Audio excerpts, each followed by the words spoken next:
ఎన్నో నేర్చుకున్నామండి సేవ జీవితంలో. ఎన్నో ప్రాంతాలకు తిరిగాం, ఎన్నో దేశాలకు తిరిగాం. ఇంకా ఎక్కువ ఆ సేవలో అనుభవాలు, విపరీతమైనటువంటి అనుభవాలు కళ్ళతో ప్రత్యక్షంగా చూసాం, అనుభవించాం. ఎవరిని చూడకండి, యేసుని మాత్రమే చూడండి, వాక్యాన్ని మాత్రమే చూడండి. సేవకులుగా మమ్మల్ని మాదిరిగా పెట్టుకుని మనం ఎప్పుడు చెప్పలేదు, చెప్పం కూడా. అవసరం లేదు. నీవెవరం అంటే మాకు మీలాంటి శరీర రక్తమాంసాలే ఉన్నాయి. కనుక ఒకే ఒకటి, మనం తప్పిపోకూడదు, మనం పరలోకానికి వెళ్ళాలి అని అనుకుంటే ఒకే ఒక్క ఆయన్ని చూడండి, ఆయనే యేసుక్రీస్తు.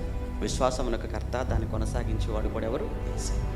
యేసును చూస్తే తప్పిపోరు, ఎవరిని చూసినా తప్పిపోతారు. ఎవరిని చూసినా తప్పిపోతారు, తప్పు చేస్తారు. మళ్ళీ చెప్తున్నాను, ఎవరిని మీరు చూడండి, తప్పు చేస్తారు, తప్పిపోతారు. కానీ మీరు యేసును మాదిరిగా పెట్టుకోండి, ఒక పౌలు గారిని మాదిరిగా పెట్టుకోండి.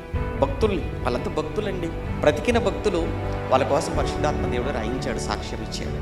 మనుషుల గురించి అస్సలు మీరు వరి అవ్వాల్సిన పని లేదు. ఎవరి గురించి మీరు వరి అవ్వకండి.